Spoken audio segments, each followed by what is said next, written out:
Howdy. I always say hi and then have to look away while I stick that there, but I don't have a better place given the setup that I have, which, although it is thoroughly amateur, is a ton better than any other setup I've ever had. Some of the ways I've recorded in the past have been just downright ugly, and they were the best I could come up with at the time, but they wasn't good. I'm going to do sipping and talking. I just made a few days ago, and as I record, it is brand new on YouTube. I'm recording this at 12:10 on Monday morning, the 22nd of September 2025. Almost said 2005, but no, it's 2025. And late Saturday night, I uploaded a video of me doing a sipping and talking with Wild Turkey 101 rye.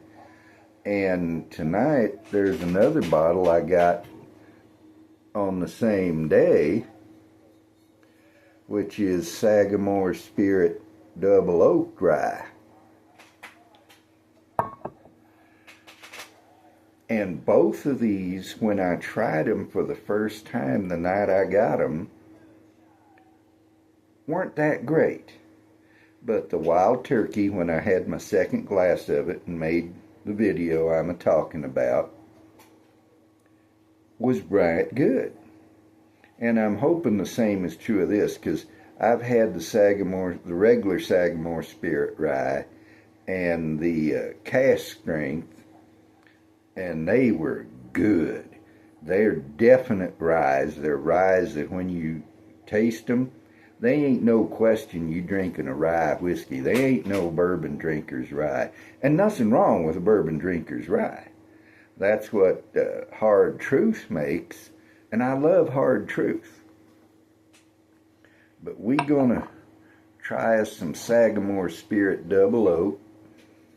And this is just about the prettiest shape bottle that anybody has ever made. Prettiest labels.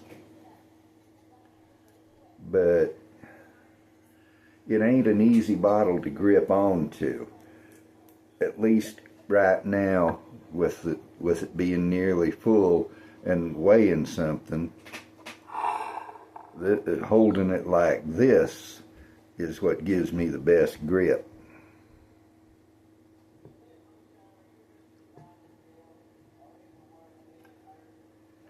And I look at the screen rather than at the glass because that gives me the best view of the level of the whiskey in the glass. And one of the drawbacks, especially with this bottle, I'm going to shove it over a tad bit. One of the drawbacks of looking at the camera and recording the way I'm doing now is with the bottle here and the glass here, it constricts me. But y'all probably think that's a good thing, that if I was to do that and hide myself entirely, that might be a vast improvement. I am under no illusions. I'm not the handsomest, nor the smartest, nor the best at anything. About the only person who ever thought extremely well of me is my wife, and I'm not complaining, but I wonder what's going through her head. This Double Oak, by the way, look at that color. Look at how deep red that is. That's pretty. Okay, I didn't get that on the first glass. And I'm not going to go into the whole neck pour thing because I did that with the Wild Turkey rye video. Plus I have a video specifically on the neck pour in my Whiskey Basics playlist. But the first glass did not give me this nice nose that I'm getting now. I'm definitely getting that mineral note that, for me, is one of the signature characteristics of rye whiskey. I've never heard anybody else talk about that minerality, but I get it. It smells like, the closest thing I can think of is to say it smells like granite dust. And I honestly don't know what granite dust smells like. Now, I've been up in the Sandia Mountain foothills where there's a lot of rotten granite. The granite has just decayed and the crystals have fallen out, and as the trail goes by a boulder, you're walking on it. But I've never picked it up and smelt of it. And it probably doesn't smell like this, but this makes me think of granite dust. Now, it is a double oak, and I am definitely getting smokiness in there from that double oak. Let me see, what does the label on it say here?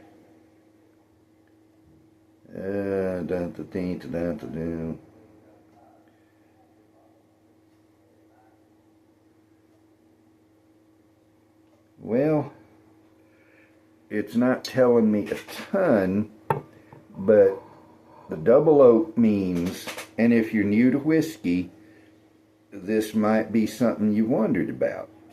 Double oak means they aged it in one barrel and then put it into a second new barrel.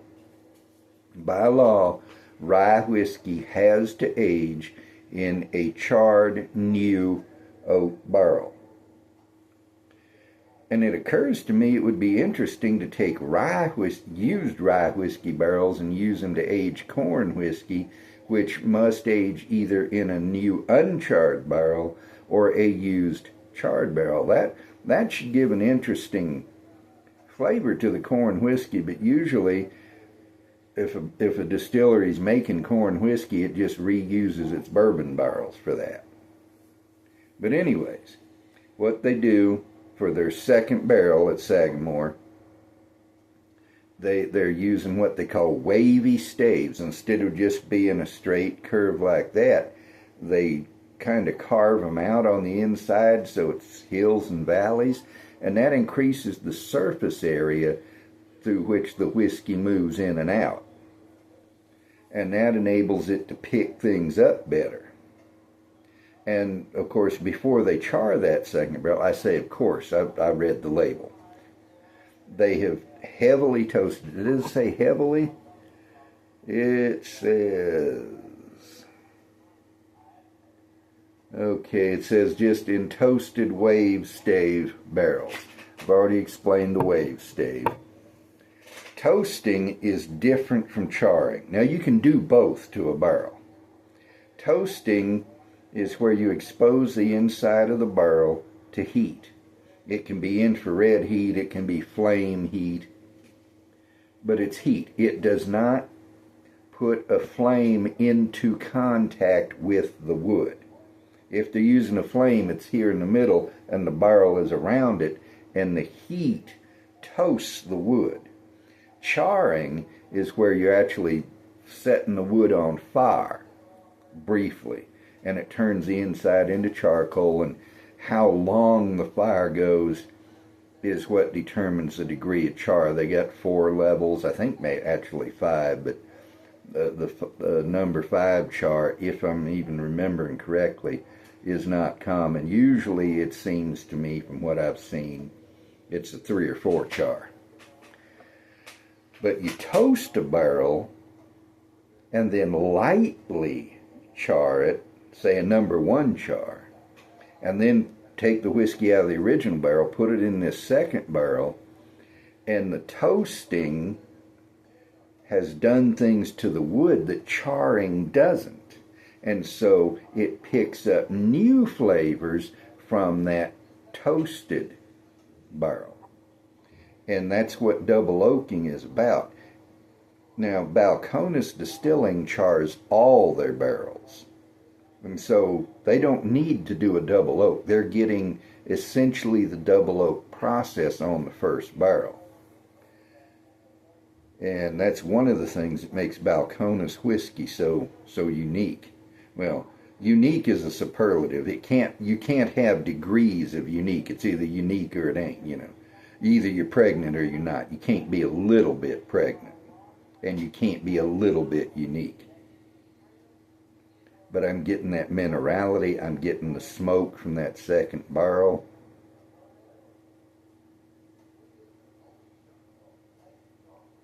Surprisingly, I'm not getting any kind of a vegetal note, and maybe the smokiness is just overriding that.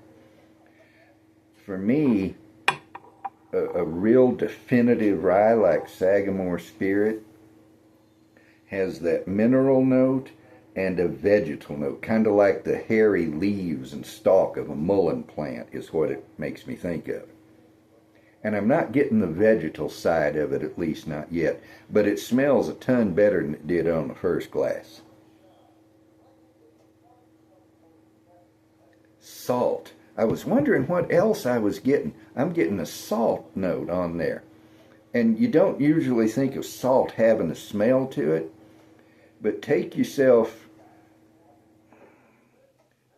if you have a, well, the only thing I know to do to tell you is pour some salt in a bowl. You can always pour it back into the shaker or what have you, and stick your nose right in it. And there is a distinct smell to table salt, and I'm getting that here. So we got this beautiful dark red color. We got this mineral salt smoke smell.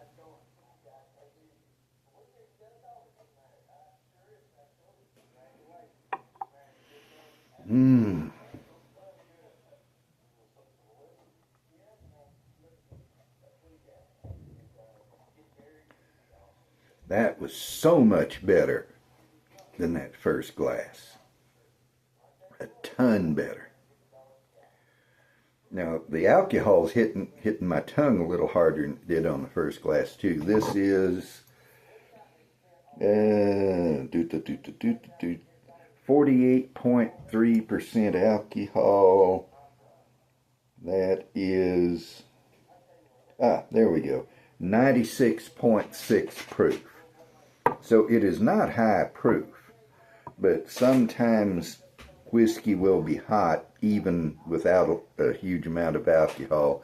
There are various other chemicals that can make it feel hot. Had a decent mouthfeel. You know, nothing more than you would expect for that proof, but nothing less either. It's right on par with the proof. It's an acceptable mouthfeel.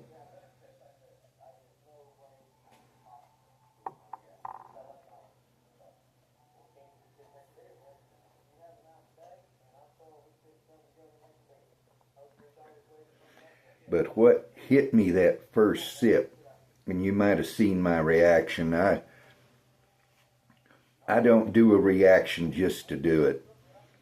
I'm not Israel Hendricks. Now, please don't take this as a criticism of him, because I don't intend it that way. But he is the guy who does the Whisky 1 channel. He's here in Albuquerque, but over on the west side, which is a divide almost as wide as that between Southerners and Yankees. You know, just a good old Southerner, he ain't going to have much liking for a Yankee. And here in Albuquerque, folks from the Northeast Heights and from the west side don't always see eye to eye. But he has a great channel. I love him. But when he takes a sip of whiskey, and I don't think he's putting anything on. Again, this is not a criticism, but he holds in his mouth and he's going, and it's almost like he's telling himself what he's getting so that he can then tell us. And who knows, it might work for me, but his style and mine are totally different. If I tried it, it would be putting on, it would be a fake, and it wouldn't work. For him, it works perfectly well. If you have not checked out Whisky 1, I highly recommend you go do it. And while I'm on the subject, I usually never say anything about it. But if you like this channel, if you like the idea of a channel for beginners to put all the information about whiskey that a newbie could want in one place, then by all means, please subscribe to the channel, like the video, all that good stuff. But I got the caramel. To paraphrase Casey Allen of Beautiful Bourbon, caramel, if you have a degree. Go subscribe to his channel.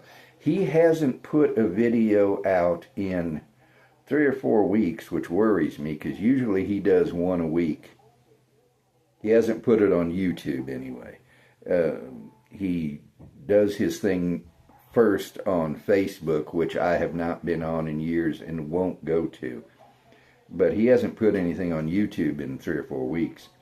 But go subscribe to his channel. Look at his videos. Beautiful Bourbon. He not only knows what he's talking about, he is hilarious. But anyway, I keep trying to tell you what I got on that sip. I got caramel. I definitely got salt.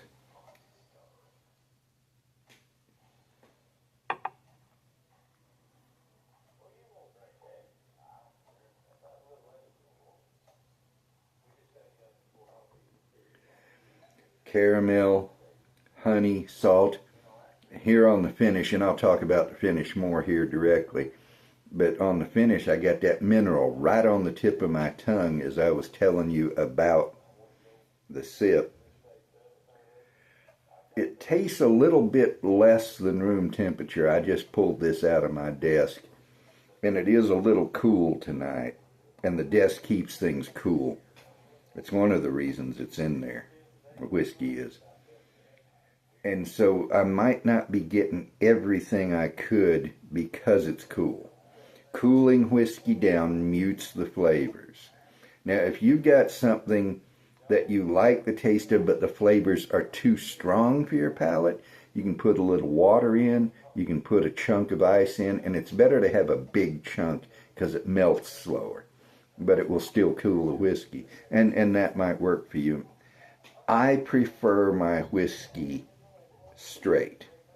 I don't like to put water in it. I don't like to put ice in it. I like it just as it comes from the bottle, and I like bold and dense and emphatic flavors. So that works for me. For you, a little water or some ice might be the way to go for something like this maybe, which does have some emphatic flavor.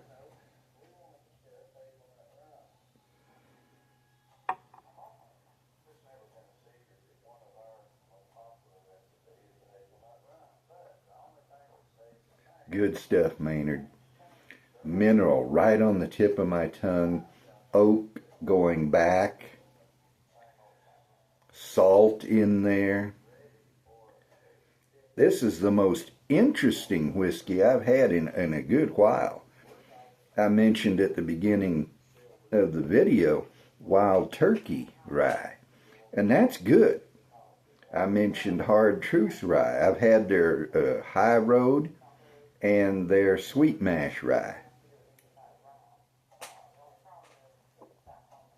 and they're excellent. I enjoyed the one bottle I've had of Old Overholt rye. It's been a long while because I've been trying so many other things, and I'm mainly a bourbon guy. But the last time I had Knob Creek rye and Bullet rye, I enjoyed them. But I have never had a rye quite like this. And of course, it's the Double Oak that's making the difference. It's not even like the other two Sagamore Spirit ryes I've had, the regular and the cask strength. But it's good. This is much better than that first glass indicated. Now, it cost me $63.99. This is not a cheap bottle. A Sagamore Spirit is a little bit expensive. I got it at Total Wine back on the 15th of September, and it is now, as I said, the 22nd, so if I'm doing the math right, that's exactly a week ago, although it was later in the day than midnight when I got it. But I recommend it. Now, this is not a full review. It's just a sipping and talking, so I'm not going to do any more than that. But if you've not tried Sagamore Spirit, I recommend this Double Oak, the cask strength, and just the regular rye. All three of them. And they do other bottles too. So go have you some Sagamore. And it's from Maryland, by the way. And this is reminiscent of the checkerboard pattern in the Maryland coat of arms and on their flag. And if I remember correctly, by the way, we're all the way on time. I do need to wrap this up. If I remember correctly, there is a specifically Maryland rye tradition. And again, if I remember correctly, Sagamore Spirit has revived that. I know there's the Kentucky rye, which isn't a ton different from bourbon. There's the Monongahela rye, which is its own tradition. And then there's the Maryland rye, if I'm remembering correctly. And if you know me, you know that frequently I don't remember correctly. But I'm going to move that to the side. I'm going to pick this up.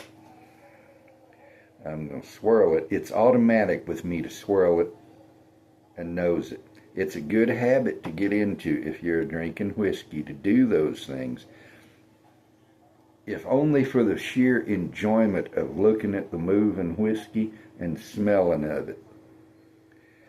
But, yeehaw.